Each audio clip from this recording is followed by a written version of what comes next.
I was thinking about something the other morning. The kind of thought that sneaks in while the coffee is still hot and the house is quiet. You know, that moment when the day hasn't fully started yet and your brain starts wandering a little?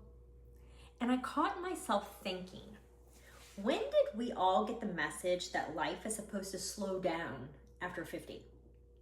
Not ease up a little, not shift priorities, but slow down.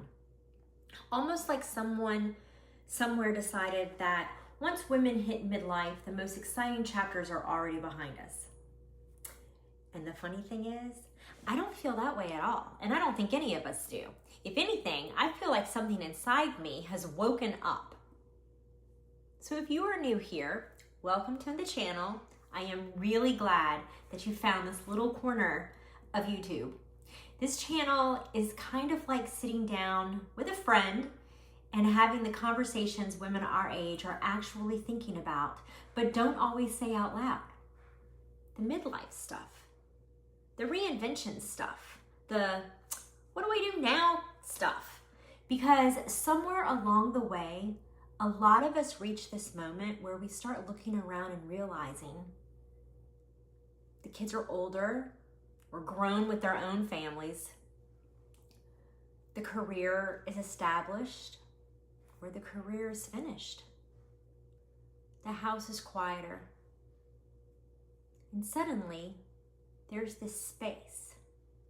And that space can feel exciting.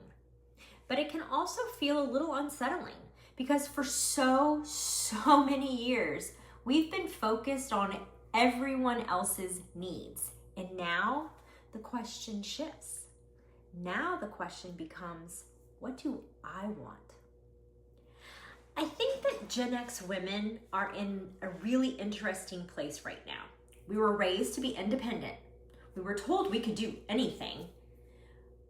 But we were also raised during a time when women still carried a lot of the responsibility for everything. Work, family, household, caregiving, all of it. And we did it.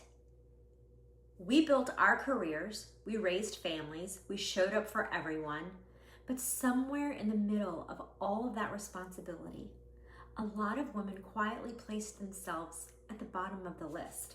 I know I did. Not because we had to, but because that's just what we were taught to do.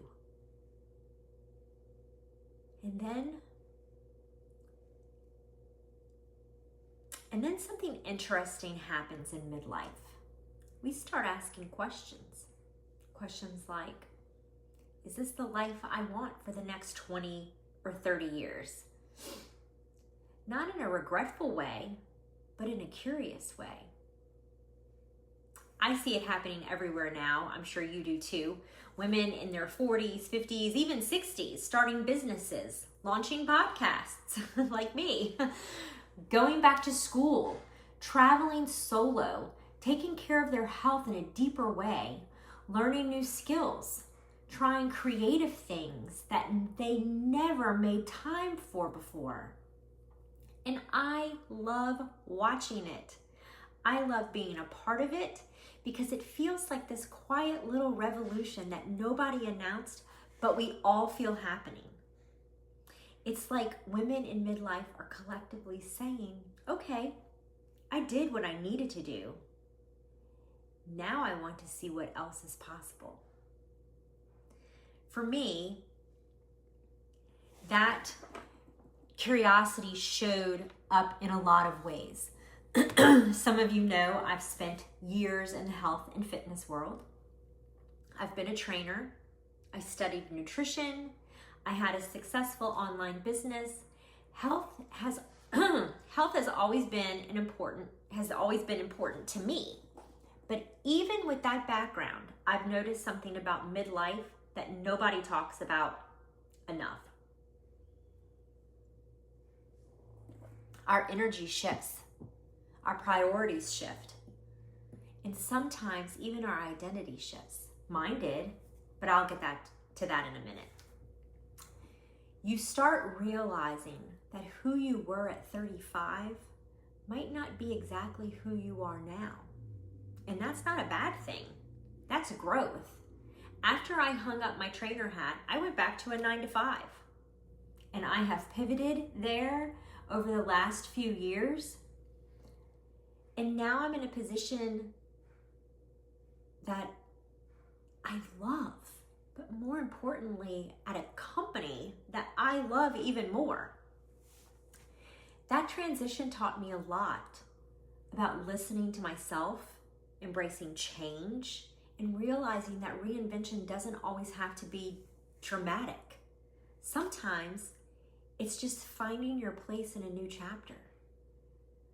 But growth can feel a little uncomfortable sometimes because it means letting go of old expectations, old timelines, old definitions of success.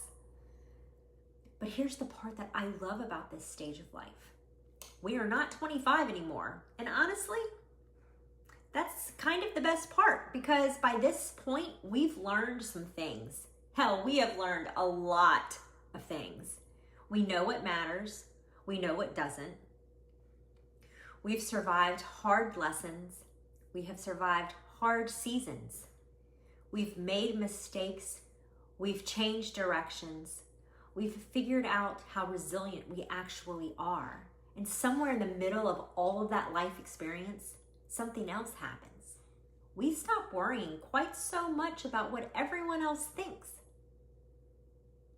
And that freedom, that's powerful. That's really why I started showing up here and why I started my podcast, because I wanted a space where women in this stage of life could hear conversations that actually reflect what we're going through.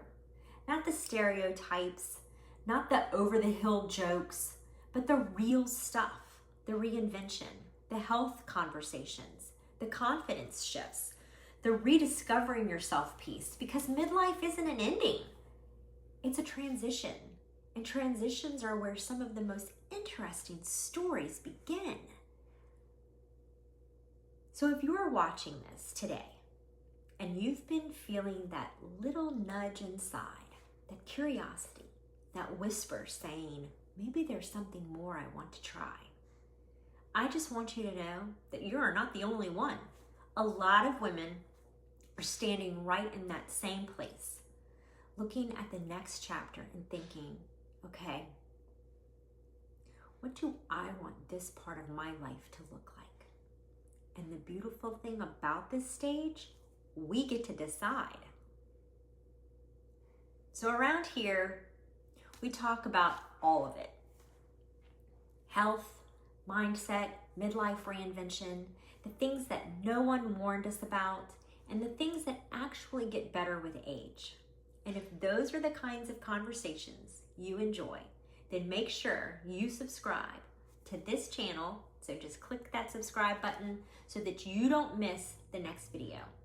And if you like going a little deeper into these topics, you can also check out my podcast, This Stage of Life, where we explore these conversations in a much bigger way. So my friends, thanks for sitting and chatting with me for a few minutes today. And remember, midlife isn't the closing chapter. It might just be the most interesting one yet. And I will see you in the next video.